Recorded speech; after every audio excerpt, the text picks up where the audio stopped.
And now it's time for us to discuss more of these headlines and simple keywords with Adam joining us via Zoom. Good morning, Adam. Good morning, Lena. Happy Friday. Happy Friday. We've made it. We have. All right. Another week gone. Awaiting the next. All right, let's jump into our keyword news portion of the day. We're going to try to clarify some of these major headlines for our listeners. This is our first pick of the day. Trip to Japan. So President Yoon will visit Japan next week at Tokyo's invitation, the first such visit in 12 years. Of course, efforts to mend ties. The frosty relationship has been amped up with President Yoon's policies. What can we expect? Yeah, so it's quite a timely announcement by the Korean government. It comes after Seoul announced its plan to end the dispute over wartime forced labor compensation. Of course, that sparked a lot of controversy and backlash from the victims and the opposition party as well.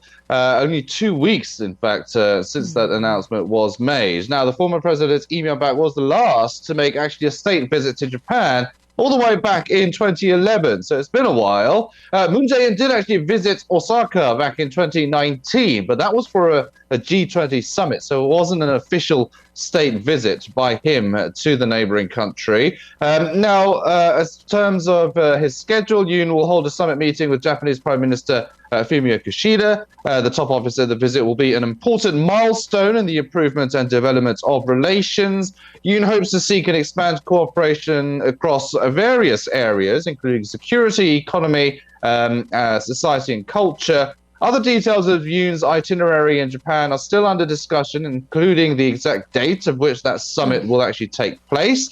The scheduled meeting is expected to bring about the restoration of shuttle diplomacy as well, referring to meetings held by the leaders of Korea and Japan once a year. Now, while detailed agendas of the summit have yet to be announced, the two leaders are expected to discuss ways to restore ties in economy, trade and defense, and set the clock back to before 2019. That year, the Japanese government initiated the export controls of three major materials headed to Korea that are used for semiconductors and displays. The two leaders may also discuss the normalization of an intelligence sharing pact called the GSOMIA. Now, the visit could also provide an opportunity for Korean and Japanese business people to meet as well, though Seoul officials said nothing has been confirmed yet on that regard.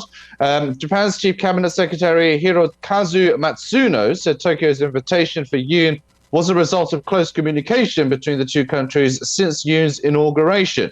He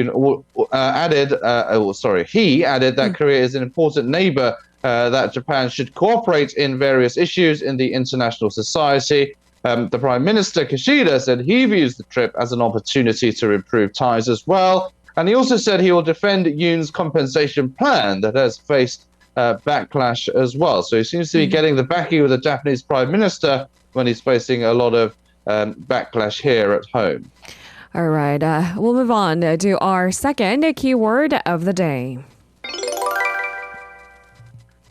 Missile test. Another day, another provocation. North Korea fired a short-range ballistic missile towards waters off its western coast. The launch comes ahead of a major South Korea-U.S. military exercise set to begin next week.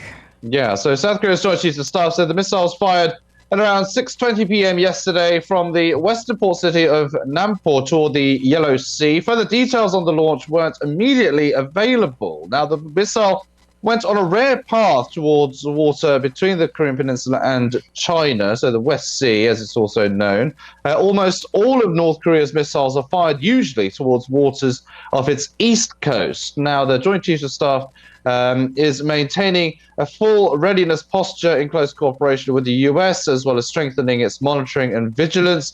South Korea and the U.S. are preparing to hold their Freedom Shield exercises from March 13th to the 23rd. They are drills designed to bolster their defenses against North Korea's nuclear and missile threats. The drills are expected to be some of the largest the two have held in years. But Kim Yo-jong, the sister of North Korea's leader, had warned that the North is ready to take overwhelming actions against military activities by the Allies. The North said it conducted artillery drills yesterday that were inspected by the leader Kim Jong-un. He stressed the need for training to overwhelmingly contain what he called war preparation moves by the enemy.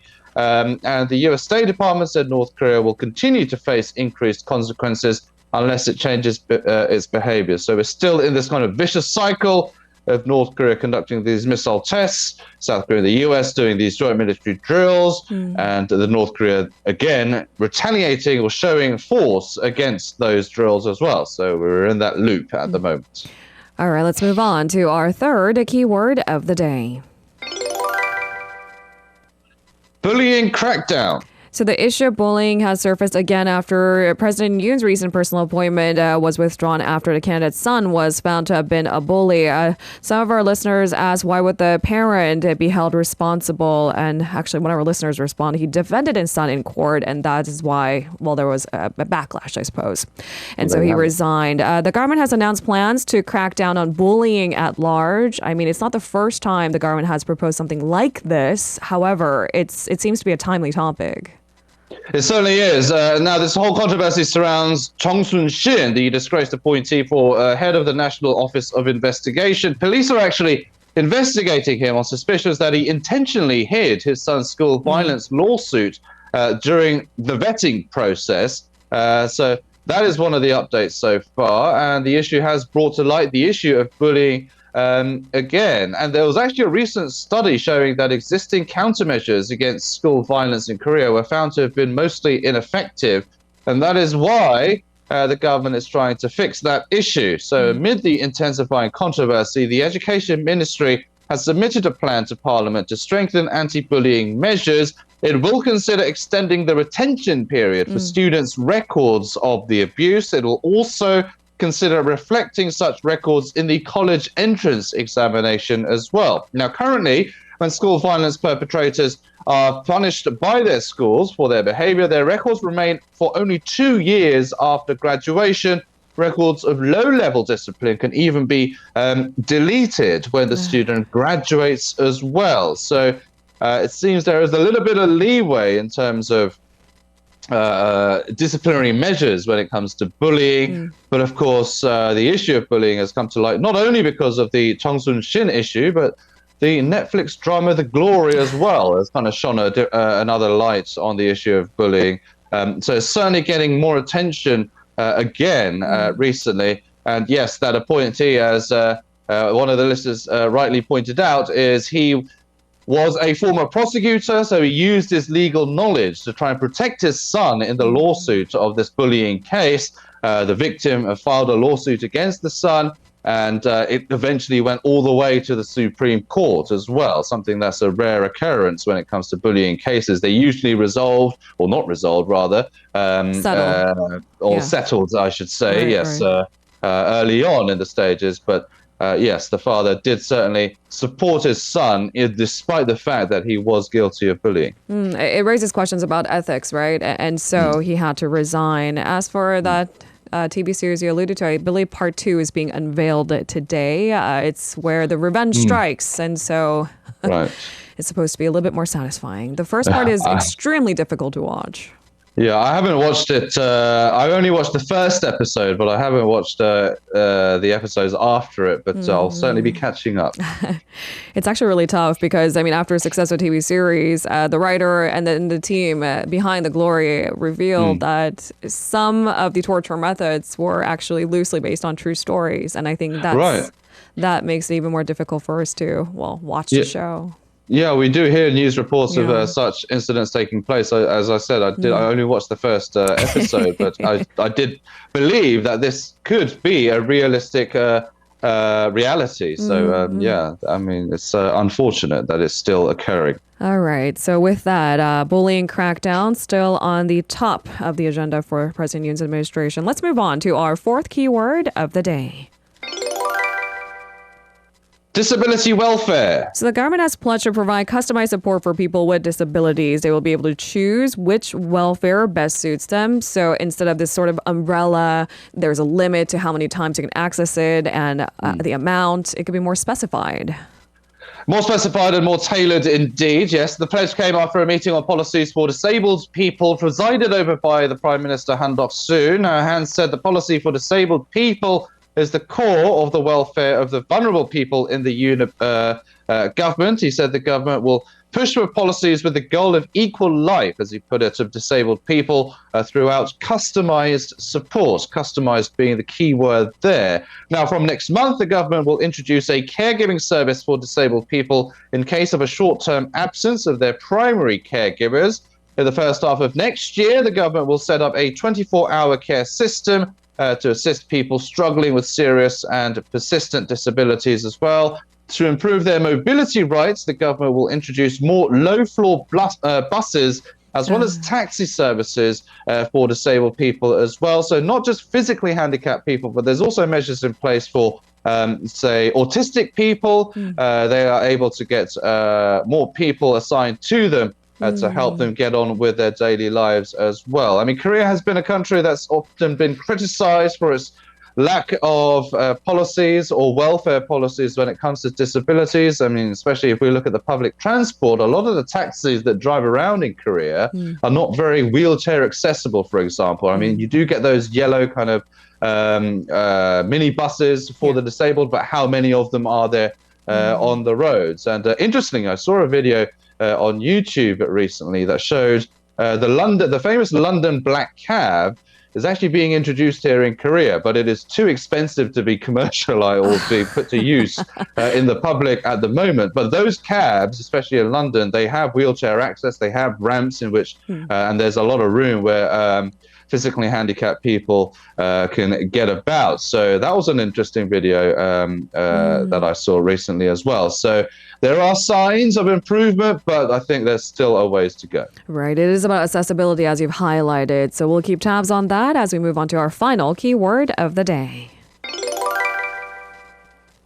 Mask-free transport. So health authorities are reviewing ways to further ease the last standing COVID-19 measures in the coming months as new infections stay at low levels. This includes whether to lift the mask-wearing rule when using public transport. In fact, it seems the government was adamant about pushing that first. Right, so people can basically visit most places without masks right now. But the mandate remain in place for hospitals and as well as pharmacies and on public transport. The KDCA is currently discussing lifting the rule on public transport with health experts, and they will make an announcement next week. Officials say most experts seem to be on board with the plan as well. Now, some have cited that a number of people are actually still wearing masks, even though most indoor mask wearing rules have been lifted. So basically, we saw the indoor mask rule being lifted in most places, but the majority of people were still wearing masks, and they still are now as well, even though it has been several weeks since that announcement has been made. So I think experts believe that nothing different will happen when it's lifted for public transport as well. Officials are also reportedly discussing changes to the remaining quarantine measures as well, such as the mandatory 7 days of self-isolation if you are infected, and an even wider end to mask wearing if the situation remains stable. But there has been a slight uptick in COVID cases recently. It stayed over 10,000 for the third straight day yesterday. Whether that will be considered in the discussions remains to be seen. But for the moment, it seems like the kind of trend is, or the officials and experts are leaning towards a lifting of the last remaining rules. Thank you very much, Adam, for today's coverage. Have a fun weekend. I'll see you next week. You too. Have a great weekend. See you next week. If you're listening to our program using the podcast service, just a reminder that we do go live Monday through Friday, 7 a.m. Korea Standard Time. So tune in and help us make the show more informative by giving us your input. See you bright and early on Good Morning Seoul.